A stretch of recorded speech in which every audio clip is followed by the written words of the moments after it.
Bueno, hola, ¿cómo están? Eh, Esta es la presentación del primer bloque de este curso para tomar la energía en nuestras manos, de soberanía energética y bienes comunes hacia un futuro energético público. Mi nombre es Rodolfo Kemp, soy secretario de Relaciones Institucionales de la Central. Como parte de ATE en la Federación de Trabajadores de la Energía, también en la CTA. Y bueno, soy investigador en la Comisión de Energía Atómica, soy físico y docente universitario, y un poco por necesidad política me he ido allá hace unos cuantos años sumergiendo en el debate, en la relación entre eh, energía, ambiente, desarrollo tecnológico, bueno, y en este momento político en particular, con un gobierno totalmente ajustador y liquidacionista en nuestra soberanía nacional, desde un enfoque es lo soberano, la soberanía energética es de un enfoque integral eh, en un concepto emancipador. A ver si pasamos. Bueno, está pasando la. Ahí está. Bueno, lo que vamos a hacer es en este primer bloque, una, primero vamos a tomar un concepto que es la necesidad de abordar un concepto que está elaborado por Naciones Unidas, en el cual hay todo un andamiaje político en el cual desde la central venimos interviniendo, desde el conjunto de todos los, digamos, la inmensa mayoría de los sindicatos en el mundo y movimientos sociales, que es la energía y el agua como un bien social. Y su acceso a un derecho humano. Y para eso el primer bloque va a ser y luego vamos a recorrer la matriz energética nacional y latinoamericana, por lo menos en sus grandes trazos, y los cambios que ha tenido en el último periodo, las miradas desde los trabajadores y trabajadoras y de los pueblos del sur global sobre la transición energética, en particular la transición energética justa, que es el abordaje que le hemos dado desde los sindicatos del sur global para poder diferenciar los grandes emisores de gases de efecto invernadero desde la revolución industrial para adelante, que son países centrales o países o imperialistas, donde la tasa de deudores ambientales o acreedores ambientales es muy diferente con los países que estamos o en vías en desarrollo, o países dependientes o países donde predomina la pobreza energética, que se puede pensar la inmensa mayoría en el sur global, fundamentalmente en nuestro continente, África, Asia, sectores de Asia. Luego hace una propuesta, el título hay una propuesta abierta de un futuro energético público y para eso resulta imprescindible algo que en el último periodo, en los últimos años no se ha llegado, si bien hubo un montón de avances, no se avanzó, no se logró avanzar hacia una integración energética vertical del sistema energético público. Eso sería un bloque también. Y luego un área, dada mi área de trabajo y la particularidad de la elaboración de estos temas eh, que tiene la energía nuclear, en particular la tecnología nuclear como aspecto soberano de desarrollo tecnológico y autonomía tecnológica soberana. Eh, Vamos a organizar un poco acá. En esta primera, lo que yo quería mostrar es poner en discusión un tema. Los materiales que tenemos y que están en la pestaña de este primer bloque son los siguientes. Uno es la plataforma para el desarrollo de las Américas, en el cual nuestra central, junto con la CCA, o como parte de la central, la Confederación Sindical de las Américas, fundamentalmente en el Cono Sur, con la CUT de Brasil o con los sindicatos en Brasil, Uruguay, Chile.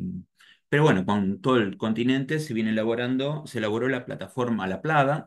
Ese material se encuentra, es un programa, es corto, es sintético, es denso como material y básicamente aborda cuatro dimensiones para este desarrollo de las Américas, eh, que son la dimensión económica, la política, la social, e incorpora la dimensión en el ambiente. Otro material es un encuentro que realizamos en ATE hace algunos años, para abordar el debate entre naturaleza y cultura, o como en concreto entre trabajadores y trabajadoras del área de energía y activistas militantes de movimientos ambientalistas, en paneles en polémica y esperando una síntesis que tuvo mucha repercusión. Hicimos un material con este encuentro. Otro es un libro, como un libro de bolsillo, un libro también que busca hacer síntesis y ir al nudo de algunos aspectos, como es el libro que escribimos con la antropóloga Nuria Giniger. Bueno, mi especialidad, por otro lado, yo soy físico y doctora en ciencias de los materiales, bueno, y dirigente de ATE y de la CTA. Con este libro, prologado por Juan Ramón Quintana, mano derecha de Evo Morales en todos los procesos mientras estuvo en gobierno, es un ensayo sobre desarrollo, ambiente, emancipación. Y hay un material que es un material sobre el agua de un trabajador del área de aguas en la provincia de Santa Fe. En esta primera presentación, que esto va a estar también en el campus, este material, voy a un punto. ¿Estamos atravesando objetivamente una transición energética o más bien estamos atravesando una expansión energética con millones de personas en la pobreza energética, con entendiéndola como falta de acceso a la energía eléctrica, y falta de acceso eh, al agua, digamos. Entonces, la cuestión de la energía resulta estratégica tanto para la planificación en el modelo de salud, de educación, de industrialización que nos pensemos como país, y ningún gobierno puede planificar una economía para el pueblo si no tiene la energía en sus manos. Entonces el curso va a un punto, a una pregunta abierta para el conjunto de los que lo recorramos, para poder tener respuestas en ese punto. En las imágenes se ve el consumo per cápita en el mundo a lo largo de los últimos siglos, expresados en potencias, unidades de potencia, en kilowatt, y su composición según las fuentes de energía, ¿no? Entonces está la inicial, que va a ser carbón. En la revolución industrial aparece, perdón, la leña en verde, luego en carbón y hidrocarburos ya en la revolución industrial, ya en 1850, y luego se fue incorporando ya a mediados del siglo pasado la energía nuclear, y allá en el último periodo se fueron incorporando también en las últimas lonjas con los últimos colores, lo que son energías renovables y distintas formas de aprovechar el recurso de hidrocarburos con ciclos combinados más eficientes.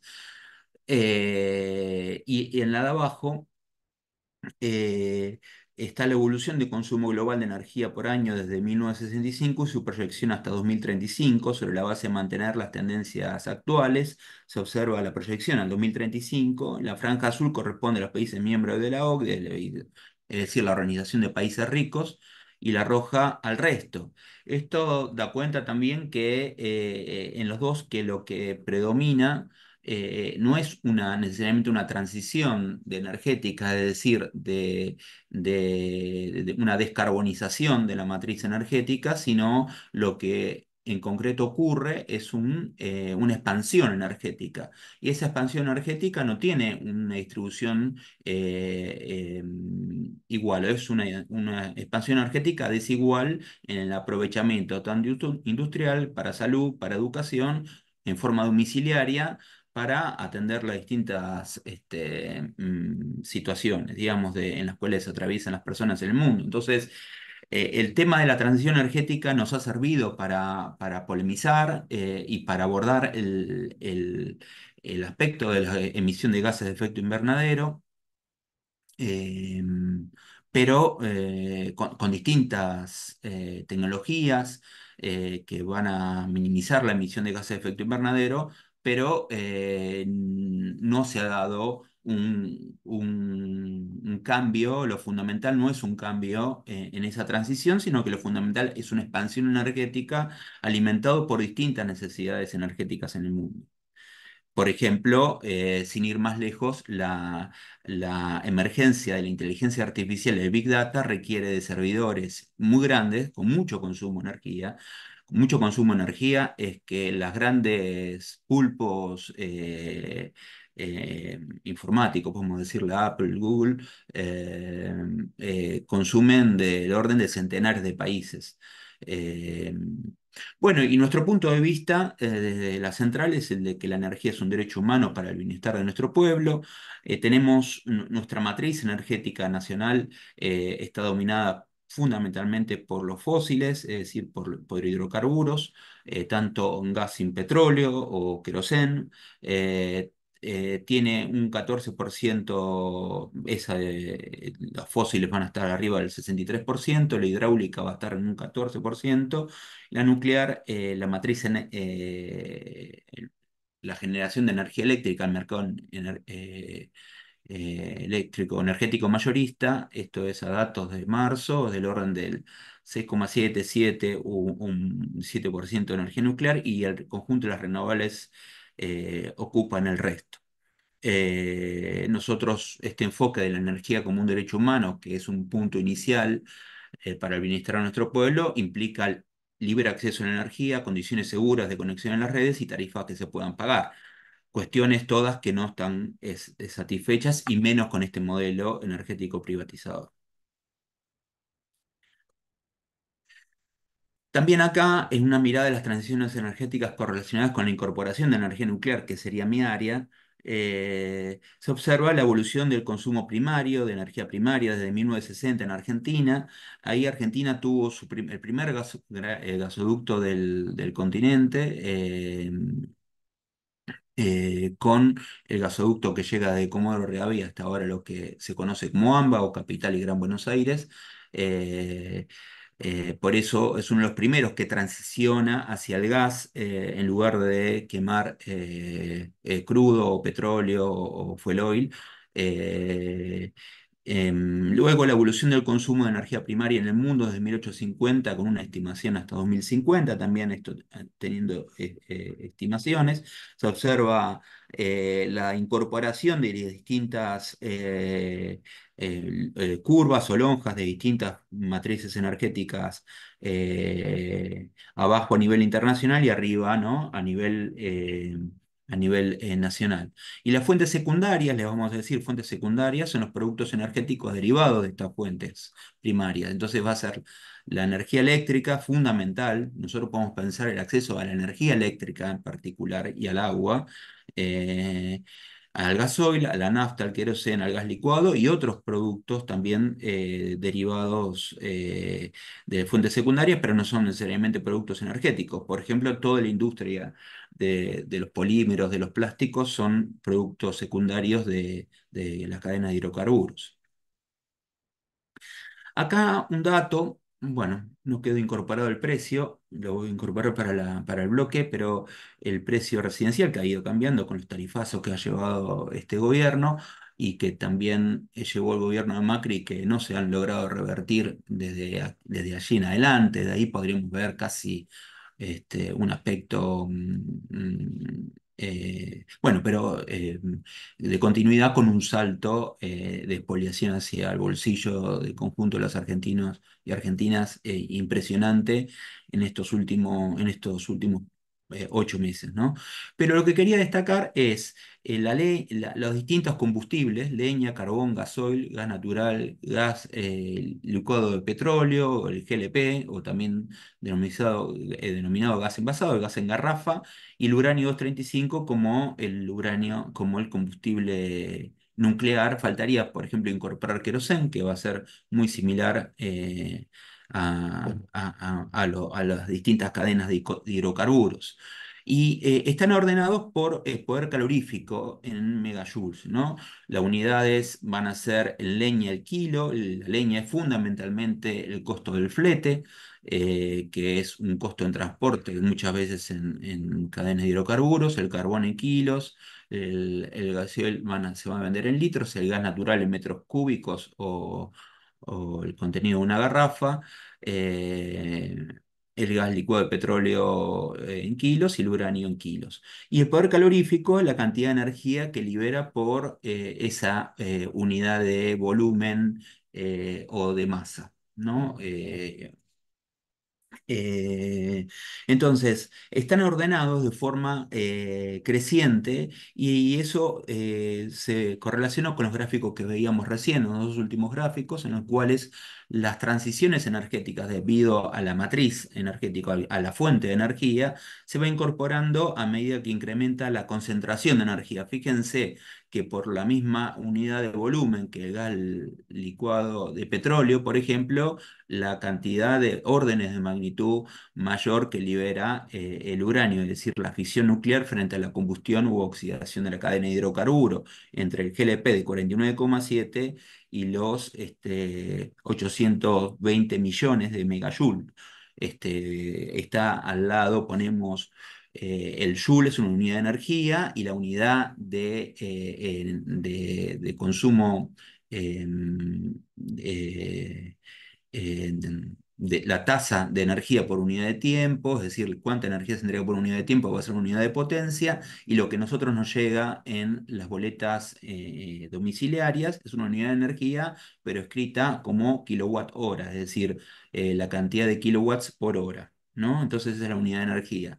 Y lo que quiero destacar es eso, es a igual cantidad de volumen que un hidrocarburo, el uranio libera 1 millón de veces más de energía y el carbón pega un salto del doble ya en la revolución industrial frente a la leña. Los primeros procesos artesanales, por ejemplo, en la producción del vidrio, implicaba grandes terratenientes con bosques para la fusión de los primeros silicatos y poder formar el vidrio, por dar un área tecnológica nomás, que recorre desde los egipcios para acá. Y luego esa unidad de ese poder calorífico por unidad medido en megajoule, vemos cómo se va incrementando el carbón al gasoil, al gas natural y al gas licuado de petróleo. Esto además va cambiando las formas se quiere, de quemar este combustible, y eso también se ha ido sofisticando. Esto simplemente acá tenemos leña, hidrocarburos o de las cadenas de hidrocarburos, carbón y productos de hidrocarburos, tanto en gas como en petróleo, y el uranio, que ya es otra fuente de energía. El abordaje en el cual venimos participando desde la CTA y que quiero poner en común para que debatamos tiene ya 3 décadas, un poco más de 3 décadas de políticas energéticas y climáticas, y aborda desde la Convención Marco de Naciones Unidas sobre el Cambio Climático y este Tratado Medioambiental Internacional, que lo firman más de 150 países, y tuvo algunos hitos. Establecido en 1992, el marco exigía una investigación científica continua, periódica, negociaciones y acuerdos políticos, y podemos destacar dentro de todos estos, de esta etapa, la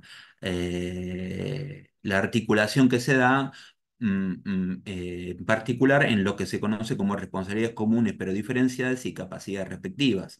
Es decir, aparece responsabilidades comunes, por ejemplo, pongamos nosotros como parte del sur global o los países del sur, tenemos responsabilidades comunes, pero capacidades diferentes respectivas, y mucho más teniendo en cuenta desde la revolución industrial, el capital monopólico, el imperialismo que viene llevando adelante y oprimiendo a los países oprimidos y dependientes, fundamentalmente en el sur global. Esos han sido los grandes emisores de gases de efecto invernadero en la historia. Nuestro continente entero estamos en el campo de los deudores ambientales, es decir, hemos generado gases de efecto invernadero órdenes de magnitud menos que los países del norte. Entonces, por eso este aspecto es un elemento fundamental para poder abordar la política y además está hacia una planificación energética, una política climática que minimice los gases de efecto invernadero y que hagan al punto del cuidado de los bienes comunes. eh, este elemento, este concepto que está desarrollado en particular en La Plata y también el otro aspecto que bibliografía que está tenida en cuenta es un acuerdo entre sindicatos, entre muchos sindicatos a nivel global que tuvo como eh, estuvo nucleado por TUED o los sindicatos por la democracia energética. Bueno, han pasado muchos años desde 1992, desde el Protocolo de Kioto, hubo un nuevo gran acuerdo que fueron los acuerdos tomados en la cumbre en París, pero desde el año 92 en adelante las emisiones de gases de efecto invernadero han aumentado un 60%. Más del 50% de las emisiones anuales son generadas por el mundo en desarrollo o el norte global, y sin embargo el número de personas en situación de pobreza extrema se ha reducido aproximadamente a la mitad y las personas sin electricidad, que es una forma de medir la pobreza energética, no han disminuido y han disminuido aproximadamente un 50%. Sin embargo, bueno, lo que predomina en nuestro continente es la situación de gente sin acceso a la red eléctrica y sin acceso o en condiciones de pobreza energética. Esto sería como el aspecto, esto sería lo que los informes del panel intergubernamental de cambio climático. Cuando se hablaba de una investigación científica continua, se conforma el IPCC como parte dentro de Naciones Unidas y se observan las situaciones eh, digamos, de las señales de alerta a nivel planetario, que implica pérdida de humedad en suelos, derretimiento de hielos y incremento de los niveles del mar, con los cuales todos los que son zonas costeras o islas están en peligro. La situación de, por ejemplo, lo mismo, este último periodo, estos últimos meses se ha pasado las primeras también saltos importantes en incremento de la temperatura. Esto ha sido en el verano en el norte global. Esto implica muchas veces la incapacidad para poder desarrollar y desplegar la vida, y eso implica también zonas eh, mm, de migraciones, digamos. Entonces acá vamos a tener en azul los derretimientos de aguas dulces. En nuestro continente tenemos el acuífero guaraní, también glaciares, el acuífero Puelche, lo mismo, la misma Antártida y las zonas de derretimiento de hielos, ¿no? En azul. Los cambios en la bioma, ¿no? Mismo estos días está llegando una nube por quemas en la Amazonía. Bueno, y la pérdida de humedad en suelos que dificulta la agricultura como en gran parte del globo y en este mapa infografía, digamos, infográfico.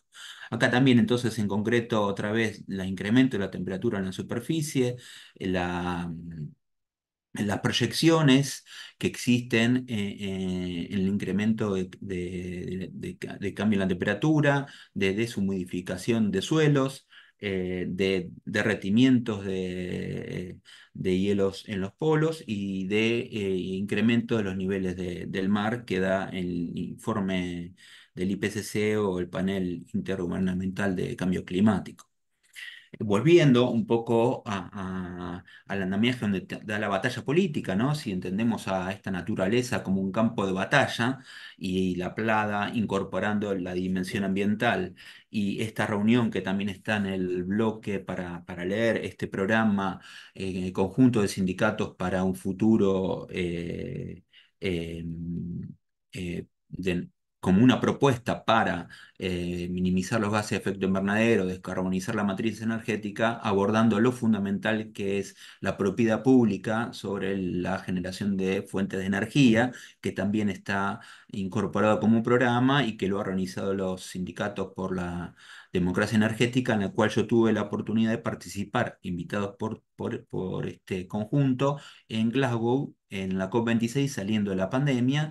Y aquí están un poco las conferencias de partes, ¿no? Las cumbres ambientales de la Convención Marco que mencionábamos antes, las últimas, ¿no? En Madrid, en Glasgow, que es donde yo he podido participar, también en Dubái. Ahora se está desarrollando estos días en Bakú, en Azerbaiyán, en límite con Armenia, y un gran hecho lo va a tener político en el cual nosotros podemos prepararnos porque va a ser en nuestro continente, en Belén, en la Amazonía, en una zona donde Brasil limita con otros 8 países, Colombia, Ecuador, Perú, Venezuela, y que va al punto de que va a ser un gran hecho político y de batalla política, ¿no? En este aspecto, porque tenemos los bienes comunes, la forma de generación de energía, bueno, básicamente la energía y el agua, y acá retomamos el el comunicado de prensa, que es el reporte especial de cambio climático producido por este panel intergubernamental de expertos sobre cambio climático que, que dice, ¿no? Que los conocimientos evidencian un incremento de los riesgos de escasez de agua, incremento de zonas áridas, daños por incendios, degradación del permafrost, es decir, por derretimiento de hielos. Y un escenario de calentamiento global que supera el indicador que es de 1,5 grados. Se viene superando. En estas reuniones se reúnen, es una cumbre de partes, tiene un aspecto desde el punto de vista de la Cancillería en los países. Argentina ha mandado una delegación mínima, y se conformó todo un grupo negacionista de cambio climático, en el cual de alguna manera Milei abreva, encabezada por Trump y otros países. Bueno, se reúnen 196 países y vienen concluyendo con fracasos en el sentido que no se han llegado a acuerdos que, por ejemplo, implique un decaimiento en la tasa de emisión de gases de efecto invernadero. Con esto volvemos a decir y es algún punto que desde la central y el conjunto de los trabajadores y los movimientos en la lucha contra el cambio climático, lo abordamos, que la energía y el agua, y desde el punto de vista soberano, ¿no? Desde el punto de vista soberano, desde el punto de vista que pueda abordar y que pueda entramar un camino liberador, necesariamente la energía y el agua como un derecho humano y de propiedad pública, en particular la energía eléctrica, para no ponerlo como una abstracción, sino como el acceso a de los pueblos a la energía eléctrica para poder industrializar, para poder planificar una industrialización, para poder abastecer en hospitales en salud pública, para poder educar con la emergencia del streaming y la emergencia digamos, la emergencia de aparición del streaming en los últimos años con la pandemia. Es imprescindible este concepto. Acá la evolución de los gases globales de CO2 simplemente de 1990. Si mostramos desde 1850, vamos a tener grandes emisiones de CO2. Recordemos que eran sistemas más toscos, menos sofisticados, y que no había ninguna mitigación a la emisión de hollín o de emisiones de CO2 en sus chimeneas, en la generación de energía y emisiones globales. Vamos a ver ahora cómo se componen las emisiones globales, pero si tomamos de 1850 hasta 1990, vamos a tener gran parte en el norte global, y lo que sí vemos es que estas emisiones globales han tenido una leve decaída en el periodo de la pandemia, pero fundamentalmente vienen incrementándose, tal vez no todo en la misma tendencia, pero vienen con un incremento. Acá cito también para poder buscarlo, ¿no? Aunque yo no lo incorporé en el bloque, en los PDF de la bibliografía, pero sí para poder buscarlo, está la cita, el informe especial de la Agencia Internacional de Energía, donde implica que la financiación de las transiciones, es decir, cambiar de matrices energéticas en hidrocarburos y carbón hacia una energía limpia en las economías emergentes y en desarrollo, es un aspecto, porque somos los que nos estamos desarrollando, son países que requieren satisfacer necesidades de energía para el despliegue de la vida, y entonces hacemos ese aspecto de responsabilidades compartidas pero diferenciadas. Entonces, mirando la EMDE, que es la sigla de energías limpias en economías emergentes sin desarrollo, dado por la Agencia Internacional de Energía, ¿no?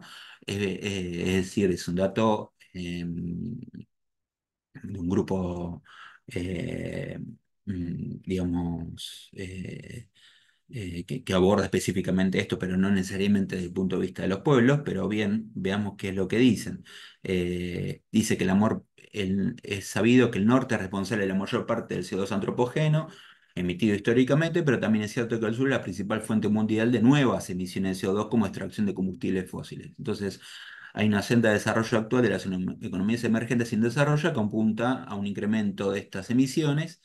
Bueno, y entonces ese es un aspecto que tenemos que abordar, porque, bueno, lo último que nos puede pasar es que nos impidan el acceso a la energía para poder desplegar la vida, la industria, la salud, la educación en nuestro continente, en nuestra América, y que, bueno, les quedemos un paraíso para sus vacaciones al norte global y abordarlo de una forma inteligente, pero eso sería la novedad en este último periodo. Por eso es muy importante también la cumbre que se haga el año que viene en Belén, en la Amazonía brasilera. Entonces van a aumentar estas emisiones de las economías emergentes sin desarrollo, aumenten en 5 gigatoneladas. Las gigatoneladas son equivalentes en CO2 porque en una chimenea se emiten un conjunto de gases, pero en cuanto al aporte al efecto invernadero, es decir, al impedir que que los rayos de luz que penetran en la atmósfera terrestre, luego no pueden evacuarse y que quedan generando un efecto invernadero con estas emisiones de gases de CO2 u otros que también hacen este efecto invernadero, se miden en gigatoneladas de equivalentes de CO2. Eh, y sin embargo, en las economías avanzadas, de crecimiento que no llega a equiparar. Las emisiones de gases de efecto invernadero por sectores, acá brevemente, son 3 tercios, aunque acá están indicados como 39%, 39%, esto es para nuestro país, en agricultura, y del 51%, que es la primer torta, ¿no? El gráfico en dona, va a ser en el sector energético. Dentro de eso, el sector energético podemos diferenciarlo el 32% en las industrias de energía y otra parte importante en el transporte, ¿no? En el transporte, con lo cual aparece imprescindible retomar la senda del ferrocarril y el transporte público eficiente y para el conjunto de la población que minimice el uso individual de movilidad. Digamos, además de lo que ha aparecido como movilidad eléctrica, que no genera gases de efecto invernadero durante el transporte, es decir, durante el uso del monopatín o el auto eléctrico o la moto eléctrica, pero si se recarga estas baterías con una matriz energética fósil, bueno, vamos a estar en la misma. Pero entonces tenemos un 39% de agricultura, un 32% de industria de energía y un 27% de transporte, fundamentalmente. Son estos 3 tercios a grandes trazos. La potencia instalada a nivel global de la matriz energética van a ser 62% de fuentes de fósiles, renovables un 28% y otros, entre los cuales se encuentra la energía nuclear y las renovables, que aparece como la combinación virtuosa desde el punto de vista del del abordaje de la matriz energética, en un 10%, en lo que sería un área, el amarillo, incrementar y poder ir a una canasta o una matriz energética equiparada. Acá nuevamente la evolución de consumo de energía primaria desde 1960, esto está tomado de un economista checo, que es Václav Semil, y rearmado un poco. eh, Bueno, íbamos a tener consumo de energía primaria en el mundo de 1850 y las fuentes secundarias, ¿no? Que habíamos antes. Mirado del sur global, la extracción de combustibles fósiles es mayoritaria en el sur y más de la mitad de reservas mundiales de petróleo y gas convencionales se encuentran en Asia, al igual que el 38% del carbón disponible del mundo. En particular, miremos nuestro continente, ¿no? Si bien estos datos no están del todo actualizados, miremos América Latina. Vemos Colombia, abajo tenemos lo que se exporta y arriba lo que se importa. Veamos, por ejemplo, Colombia, o Venezuela como grandes exportadores tanto de petróleo como de carbón. Colombia es el principal exportador de carbón del continente, y sus matrices energéticas, su matriz energética en particular, es totalmente fundamentalmente hidroeléctrica, es decir, renovable, sin emisiones de gas de efecto invernadero, pero veamos que salvo Panamá, con la particularidad de su economía ligada al canal, lo fundamental de nuestro continente es un exportador de energía. Es decir, que este es un aspecto para reforzar el aspecto de patrimonio público, es decir, la recuperación a manos del pueblo, y de las naciones y del conjunto de naciones interrelacionadas, coordinadas en forma integral de nuestro continente, para poder tener una planificación estratégica de estos recursos energéticos y de la libre disponibilidad, o sea, y del libre acceso del conjunto de la población para el conjunto de actividades en su uso interno. Esta forma desigual, ¿no? También hay, habla del carácter dependiente que hay que resolver en nuestro continente. Es decir, eh, además podemos tener dos formas de exportación de energía, directa y virtual. Por ejemplo, si bien Colombia y Venezuela exportan tanto petróleo este, como carbón, podemos hablar de una exportación virtual, en este caso Argentina. La exportación virtual, es no solo por vaca muerta y petróleo y gas, sino que previamente con la exportación de aluminio, que es industria de demanda energética intensiva.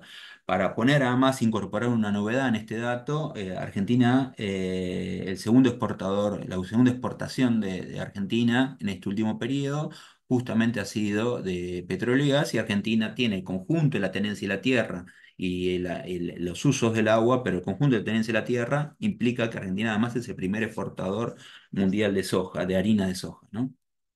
Eh, entonces, acá aparece como un debate que quiero abordar en este curso, como un diagnóstico de situación, volver si estamos atravesando objetivamente una transición energética o lo que está ocurriendo es una expansión energética con millones de personas en la pobreza energética que no pueden acceder a la energía eléctrica ni al agua. En este contexto, la sugerencia de algunos grupos que plantean o de transición justa o de grupos de debate ambiental, que tenemos que mantener el petróleo en el suelo y sustituir los fósiles por energías renovables es claramente inviable. Es decir, no parece posible, pero no por una falta de voluntad, sino también por el propio, porque nos ponemos en un callejón con esa mirada. Este pensamiento asume que las energías renovables modernas, por ejemplo la eólica, el almacenamiento en baterías, eso tiene que ver con que los que aparecen como renovables, a diferencia de la generación de energía eléctrica por hidrocarburos o energía nuclear, la generación de energía por fuentes renovables se les dice intermitentes. Es decir, eso vamos a verlo en detalle en el bloque que viene, pero se genera energía cuando hay buena irradiación solar o cuando hay buen campo de vientos. Cuando hay excesos, se puede almacenar en baterías. Bueno, el acceso en baterías, el almacenamiento en baterías, por este momento está dominado por el almacenamiento de energía en baterías de litio, que además la generala Richardson, por ejemplo, ha dicho que vamos por el litio que tiene tanto Argentina, Bolivia como Chile, donde está el litio en salmueras, donde hay menor impacto ambiental al extraerlo y es más barato que sacarlo en rocas, ¿no? Que el gran exportador de litio en este momento es Australia. aunque hay otros países también, pero digamos, este combo de eólica con almacenamiento de baterías, hay una idea de resolverlo tecnológicamente, el aspecto de esta transición energética que aparece como inviable por los mismos datos que se presentan en cualquier dato público o los que yo le estoy mostrando globales de expansión energética y expansión e incremento de gases de efecto invernadero, son incapaces entonces planteo de que son capaces de proporcionar una alternativa adecuada a los combustibles fósiles que se utilizan actualmente en el sector eléctrico, la industria, el transporte, la edificación y la construcción, la alimentación y la agricultura y otros sectores económicos. No es el caso y la responsabilidad de la ausencia de una alternativa viable recae en los defensores de las políticas neoliberales que han socavado las empresas públicas. Tengamos en cuenta que Argentina está atravesando la segunda tanda de privatizaciones. Ya la primera tanda de privatizaciones de la década del 90 ha sido totalmente catastrófica. Argentina ha dilapidado su gas, fundamentalmente de Loma de la Lata en la década del 90 y ahora vamos hacia una nueva revival de esa exportación de gas y de petróleo con Vaca Muerta. Eso, es decir, en su momento se ofrecieron y se iban a descubrir más reservas, cuando fue en la década del 90 con Loma La Lata. No se perdió el precio del gas en boca de pozo. Hay estimaciones que son, pero se ha perdido porque se ha perdido la producción pública y estatal.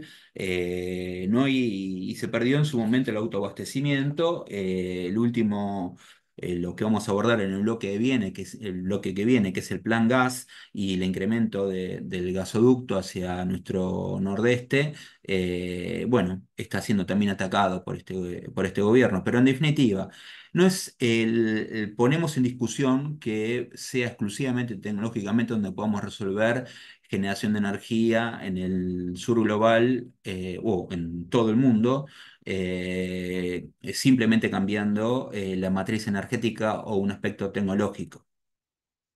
Sino que nosotros entendemos que hay que atacar las políticas neoliberales que han socavado a las empresas públicas, retomar el enfoque público de propiedad pública de la generación de energía y de la forma de abastecer de agua potable al conjunto de la población y los enfoques de bienes públicos de las tecnologías, la gestión y las planificaciones energéticas.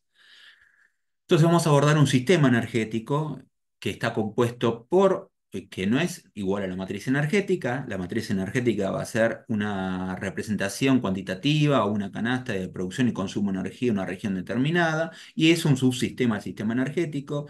Este sistema energético es un conjunto de vínculos donde existe la relación entre la naturaleza y cultura, o entre la generación de energía y la naturaleza, y determinado por las relaciones sociales existentes, que es justamente el aspecto que tenemos, el punto, porque hay que ver cómo está organizada la sociedad en este momento, y tal vez eso es lo que el capitalismo está llegando a un punto, una encrucijada, y el conjunto de los pueblos del sur global tenemos que ser parte de abrir un camino liberador y un nuevo enfoque a la organización de la sociedad. Nosotros partiendo de resolver nuestras necesidades de acceso a la energía, así como el conjunto de nuestra soberanía alimentaria o garantizar la alimentación de nuestro pueblo. Hago acá un detalle de lo que es la tasa de retorno energético, es decir, cuánto es la cantidad de energía para extraer una unidad de energía y si, por ejemplo, un metro cúbico de gas, y si eso tiene una sustentabilidad económica. Hay muchos que dicen o que decían en su momento que el fracking no lo tenía. Yo me lo permito poner en duda, pero esa idea de de retorno energético estuvo motorizada también por los quienes pretendían resolver la situación con limitar el consumo de energía, en particular limitar el consumo de energía del sur global, por los datos que estuvimos viendo, Y entonces esa situación no se contradice con las responsabilidades compartidas, pero responsabilidades, pero aspectos diferenciados del sur global con el norte global, o países dependientes de nuestro continente con los países imperialistas. Y entonces no es un consumo todo parejo, es una solución que nos condena a una situación de, a lo sumo, de una economía de subsistencia que tenemos que combatir si queremos ser un pueblo libre y simplemente, por ejemplo, hacer honor a nuestros patriotas como Manuel Belgrano o el conjunto de lucha de nuestro pueblo como los últimos detenidos desaparecidos. Es decir, es una política que nos condena a la pobreza, digamos. La idea de exclusivamente de limitar el consumo de energía en países dependientes como Argentina, sino que en todo caso tendrán que empezar por el norte global en forma drástica y eso no es lo que está ocurriendo porque sus monopolios vienen acelerando la instalación de parques energéticos como es la situación del Big Data o la inteligencia artificial, que como los datos que les contaba, que tres monopolios como Google, Amazon y Apple van a consumir con sus servidores tanta energía como centenares de países.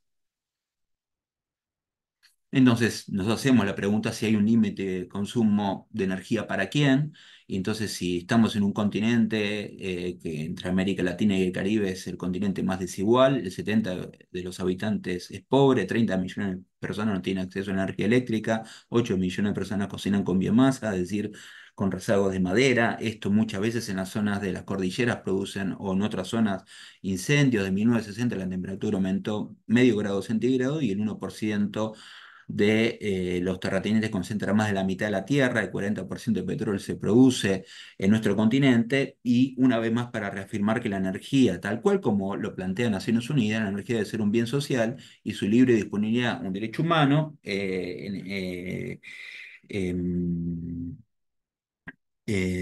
bueno, y un aspecto para ir cerrando, que para lo que vamos a tomar en el último bloque, es cómo también es un bien común nuestros saberes y conocimientos y la singularidad en particular de Argentina en su desarrollo tecnológico, al igual que Brasil, por ejemplo, en los cuales compartimos algunos aspectos que tenemos que preservar y que pueden intervenir en forma creativa y en forma protagónica en esta transición de matriz energética, es decir, de los tres sectores que veíamos, incrementar el de renovables y nuclear para minimizar el de los 60% a nivel global también de nuestro país, que fue fundamentalmente hidrocarburos, gas y petróleo. Eh, entonces, acá un aspecto, esto es un mapa de energía nuclear, pero vale como una madre o como una generadora de tecnologías, un pantallazo global. Fíjense, los puntos verdes son las generaciones de energía nuclear con tecnología nuclear asociada en el mundo. La inmensa mayoría está en el norte global. En el sur global lo vamos a tener simplemente como tres puntitos muy chiquitos que no se notan, que son Argentina, Brasil y Sudáfrica. Eh, el primer reactor en el mundo es de la década del 50 nació en Minsk, en Rusia, en ese momento la Unión Soviética, luego en este momento Federación Rusa. Y en Europa se ha ido desarrollando. Hay países que tienen matriz energética dominante con energía nuclear, tanto como Francia, Bélgica o Eslovaquia. Y hay otras potencias que están incrementando en forma, a pasos agigantados la generación de energía nucleoeléctrica, como China. Eso permite minimizar los gases de efecto invernadero. La energía nuclear no genera gases de efecto invernadero durante su generación, sí en el proceso industrial, como en cualquiera de las otras tecnologías. Y las energías renovables nos permite